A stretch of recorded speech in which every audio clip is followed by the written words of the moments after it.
Hi guys, well in this video I'm going to convince you that life is money and money is life. Money isn't everything, that's what some people say, and it tends to be said by those who don't have it or believe they'll never have it. But I'm going to convince you that money is life. You see, money will provide you everything you need to live. It can provide you with shelter, food and clothing. And no money means no life. Therefore, the more money you have, the more life you have.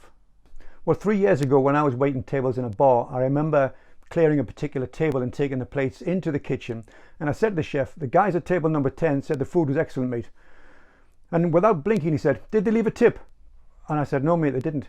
He says, then go back and tell them the compliments don't pay bills. And I was listening to recently, last week it was the recent COVID Day, Remembrance Day. And I remember a commentator saying that all the world really needs is more kindness, which I thought was more bollocks. Now, don't get me wrong, compliments, kindness and just generally being nice have their place in the world, but as my chef friend said, they don't pay the bills. And whilst I understand that it's important to teach your children to be polite, if for no other reason than it makes the world a better place to operate in, it's not all the world needs. Being nice and being poor is a crap life, and life is the event that happens between being born and dying. And if you only get one shot at it, then just being nice doesn't really cut the mustard. If you only get one shot at it, what you should be doing is filling that gap between being born and dying with as much experience and excitement and joy as possible, and yes, and possessions as well. You know, you can have the big house, you can have the nice car, the holidays in the Maldives, but they all need money. By having a lot of money, you can affect other people's lives positively. You can't help a poor person by being poor yourself. Money will help that situation. You can't help a homeless person by being nice. Money will solve that problem.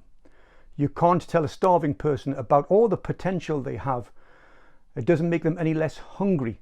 Money will solve the problem. Now, I'm pretty sure if you're watching this video that I'm sort of preaching to the converted here. You don't need me to convince you what I'm saying is truth. You can drive around any city, your own city, and see the way people live their lives, the conditions they live in, all of which are principally because of a lack of money. Money is life. And I'll go one step further and say you can never have enough money. Why? Well, because that would mean you've grown tired of helping people. And why would you do that? Take Bill Gates as an example. Arguably one of the richest men in the world, now gives billions away each year, because that's what he wants to do. That is his life now. He's accrued a lot of money and continues to accrue a lot of money because of investments, but he gives billions away each year. That's his life. His money creates life for other people. Money is life. So as you go through life amassing your fortune, don't let the accusations of those who don't have a fortune slow you down when they tell you how greedy you're being and haven't you got enough. Because where you are now and the time you die, that gap is narrowing each day, and it's important you fill that gap with as much joy and excitement as possible, but first you have to fill it with money. Don't be stupid, don't be normal, guys.